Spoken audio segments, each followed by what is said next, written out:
Alright, today I'm going to unbox the Solitary Witch Tarot by Lucy Cavendish and artwork by Lady Victoria. Now, I picked this one up with my own money from, I think it was Big W actually, and I was a bit unsure about it. I did have it on my wish list, but I had it as a maybe on my wish list, but then I came across it and they were having a sale and I'm like, don't mind if I do. So I had posted a video, I'll link it up here, and it was titled Help, Which Deck Should I Unbox First? And this came second in that, you know, most voted. So last week I unboxed the Ancestor Spirit Oracle by Jade Sky. This week I'm going to be doing the Solitary Witch by Lucy Cavendish. Here we have it, the Solitary Witch Oracle by Lucy Cavendish with artwork by Lady Victoria.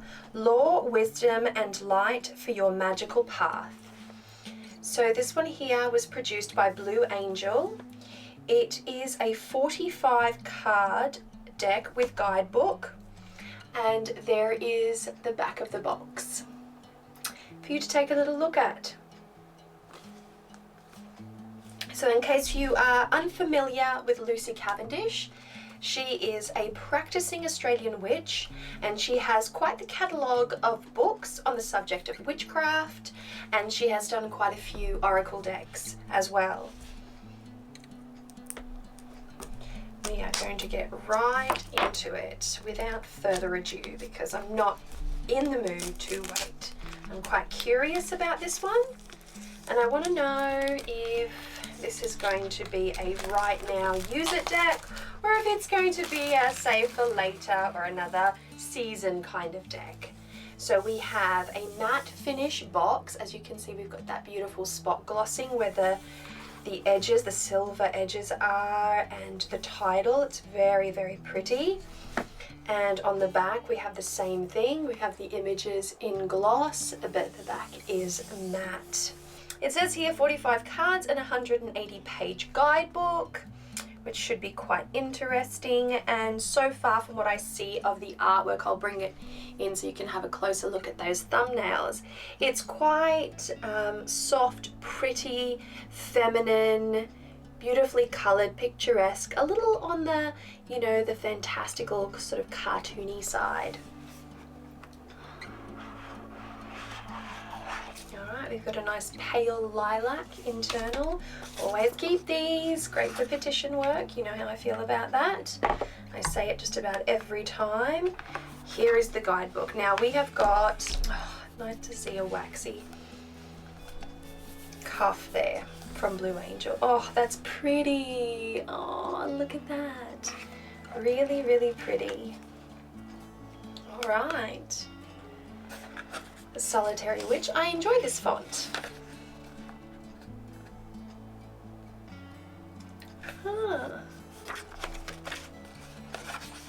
This greeting right at the entry to the forest, this monumental orcs, the whiteness, the snow, the full moon, whitest white everywhere, pretty, and the little but hidden in the little clearing, all covered with snow.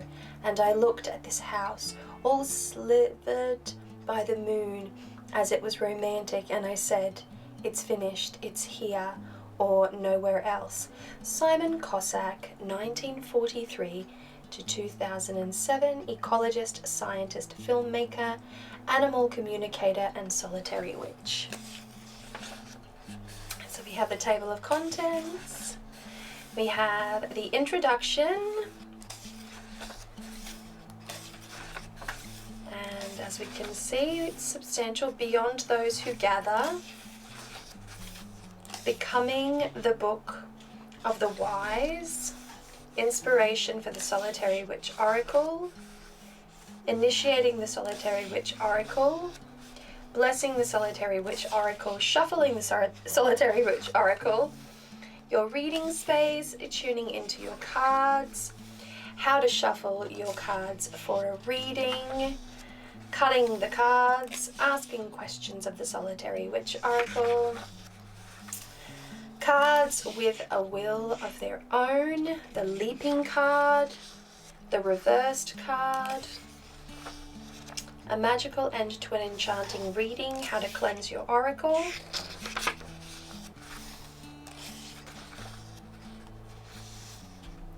Enhancing your readings, the magic of essential oils, crystal companions, herbal helpers, ritual objects to enhance a reading, simple layouts for the Solitary Witch Oracle, your card of the day practice. We have the 3 Witches spread, variations of the 3 card spread, the Celtic Cross, Lucy's version, which is this one here.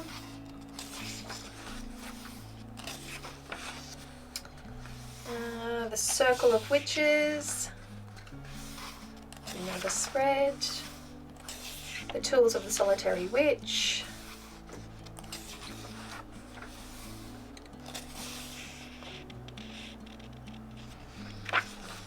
and then we have the messages of the cards. So that quantity of information, this appears to be the type of oracle deck that would be really, really quite suited to a beginner witch, someone who wanted to begin their journey within cartomancy, but weaving in that witch's path, that beautiful magical witch's path. And so very pretty, very basic information, and very, you know, foundational, educational, that kind of thing. So perfect for the beginner and budding witch of any age, just anyone who is a novice to the path of the witch.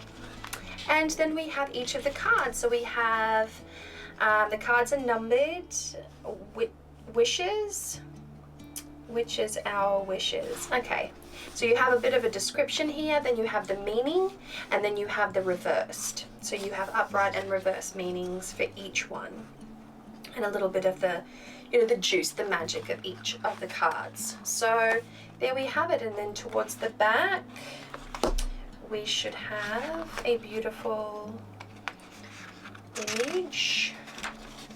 There we go, about the author. That's Lucy Cavendish. I'll bring her nice and close for you to see. And then we have about the artist, Lady Victoria. And then we have some of her other works. And that is it. Blue Angel published. That's the back. Quite pretty. So we shall now move on to the cards, and I'm going to bring it in so that we can get a closer look, and I'll do a complete flip through for you. So here we are, the stunning backing of the cards. Very, very beautiful, very traditional witch. We have a matte black finish. We have a spot glossing with a pentacle there. Very, very simple, yet very striking and very beautiful.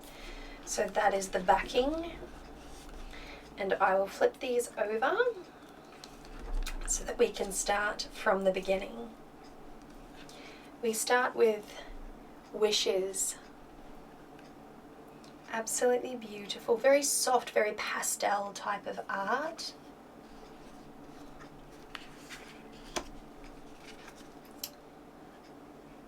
Her herb garden. Sweet.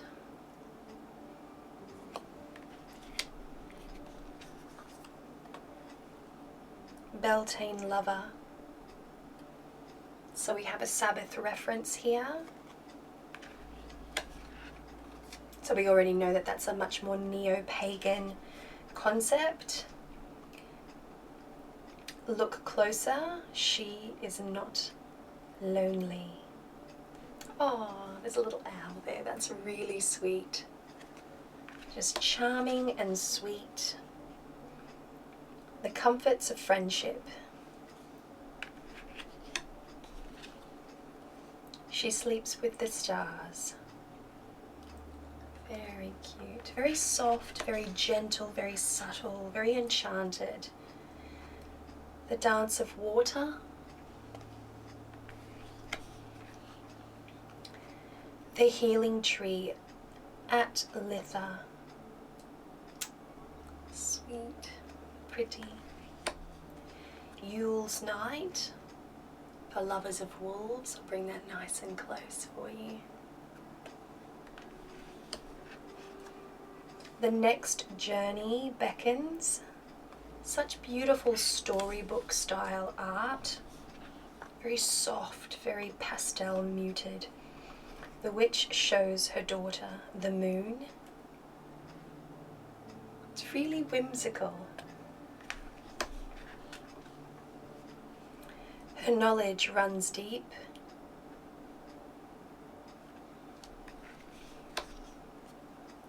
The 13th Esbat.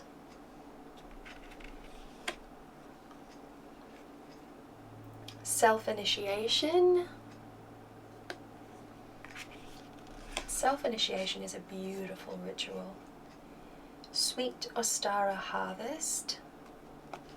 So we have the rituals and names and references to the neo-pagan Wheel of the Year, or the Wheel of 8.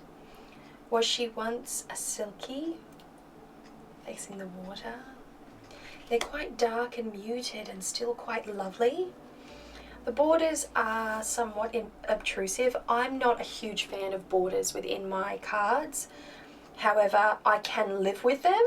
They don't ruin it for me, but I feel like that there's so much, just bring the art all the way to the edge. Why do this? I don't understand it. But it does give you that really beautiful storybook edging and that kind of something to hold on to if you are going to path work with any of these cards. There are other conversations, indeed there are. Her Book of Shadows, sweet. The Gathering.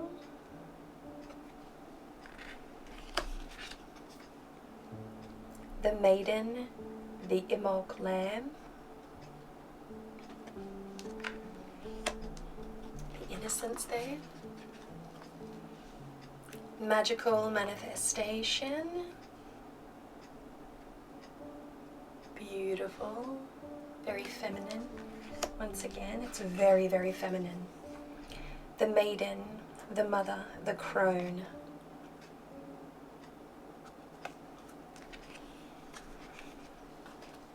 Spells from the Hearth. That has that Bridget feel to it. The Crone in Winter.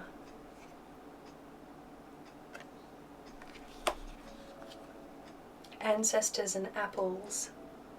Indeed. Nearing Skyclad.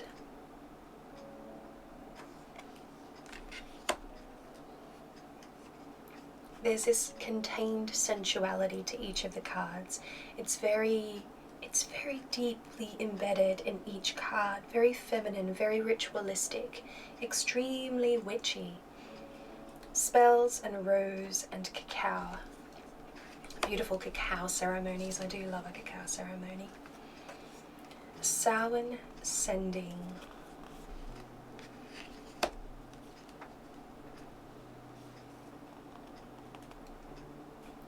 Releasement, the releasement.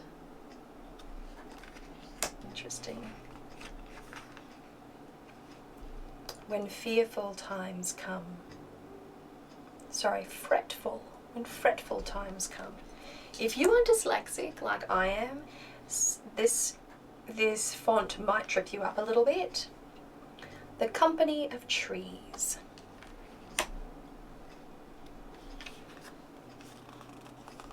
And sometimes she changes. Little mermaid energy there. Once upon another time. It's beautiful and busy and gorgeous.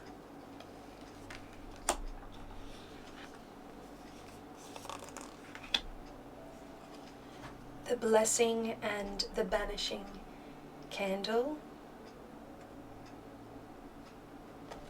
Little hint to working with 2 candles, something that I teach my coven witches on Patreon. A Gentle Path of Inspiration.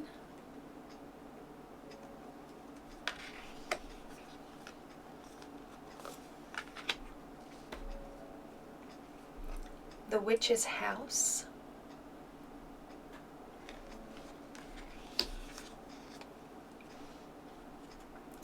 her little cauldron. It's beautiful. Got some fox energy there as well. The milk of the mother flows. Very, very feminine, very beautiful. The garden of hallowed moonlight.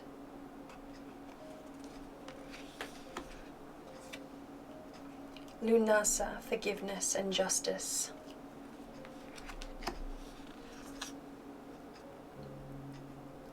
A broom of her own. That's gorgeous. I love that. It's really pretty. She is moonlit shy. Or moonlight shy, I should say. The charging of her wand.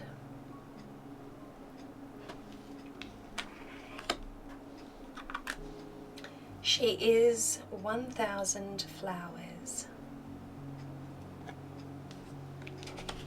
And the last card, transcendent, amidst the everyday. And there we have it. That was a full flip through of the Solitary Witch Oracle by Lucy Cavendish with artwork by Lady Victoria. It does have a very sweet, very witchy feel, very soft, very gentle, deeply feminine, quite beautiful. I'm quite impressed. What I'd like to do now is get a little taste for the guidebook. So I'm just going to do a sort of haphazard quick shuffle and not be too concerned about order or anything like that. I just want a little taste, but I want a kind of random experience here at the same time. So after just a quick easy breezy shuffle, we have the 13th Esbat. So this is number 13 and 15, 14. Here we go. Let's have a little taste, shall we? For many great gatherings take place under the full moon. The witches come together and observe the Esbat. They dance, heal, and teach each other the ways of the psyche, the subtle weavings of energy, the sharing of rites to bring about justice. For the solitary witch, the connections are rare and soulful. The full moon alone is her greatest sweetness and joy. She revels in the fullness within, the silent communion with the celestial body, the light her body drinks in, the wonder of the night under her slivered presence. This Esbat, the circles with sisters seen, sisters unseen, and their whispered knowledge after she has danced upon the energy, or danced up the energy, and sung her own song to the moon. She settles into quiet trance to receive the messages of her witch ancestors. They come to her speaking softly of new ways to weave into the old healing arts and small practices to refine her craft. Sometimes they take her hand and the unseen ones lead her to a fairy ring, not a fiery, but a fairy ring, a sacred grove, or a healing place where something special can be found. A herb, a stone, a bone, a flower, all can be sacred, all have their healing purpose. She reveres the moon, for the light of this silver goddess is the energy they ride on. Sometimes she feels her body rise with them and travel, and she not only sees into other places so far away, but she moves between the dimensions of past, present, and future until she begins to understand the best course and the most favorable actions to take. And then she ensures she remembers. For this Esbat, every word spoken by the coven sister in spirit will be thought of again and again until all meaning becomes clear. So open up to the energies of those beyond this dimension and discover sweet soul sisters of covens past and future. The meaning is full moon ceremony, ancestral wisdom and sharing, telepathic energetic connections with those past and those yet to be born, rites, meditation, messages, and trance by moonlight. And the reverse meaning, we'll read it: feeling alone without connection with others, wishing there were easy ways to open up. Vulnerability may be difficult at this time. And that is the 13th Esbat. Absolutely beautiful. Absolutely beautiful. So what did you think, beautiful souls? I personally find Lucy Cavendish does quite cutesy, really sweet, really pretty, really just charming little oracle decks. I don't tend to work with her decks in a truly serious and hardcore capacity, but I do love to have them in and amongst my collection because I am a avid collector of tarot, oracle, Lenormand, and so on. But this one here is really, really sweet, and I've got to say it's got that kind of friendly and softer kind of energy to it, and because of that it would make for a really great sort of companion to a nice soft tarot deck. And if you are going to use it in a client reading, especially for a sort of a gentle and sensitive matter, it might be the deck for you. That said, my thoughts on this deck will develop so much more when I actually have the time to put it to really good use, which won't be in the winter, which I'm currently in right now. Nevertheless, I might end up really reaching for this deck come sort of springish, I'd say, or maybe even summer, I'm not sure, but I will see how I go, and if I pick it up again and my thoughts develop, I'll be sure to share them with you. In the meantime, thank you so much for watching this video. Give it a thumbs up, share it around if you have someone that might be interested in a deck like this, and if you haven't subscribed to my channel already, please do. I will see you next week with another video. Mwah.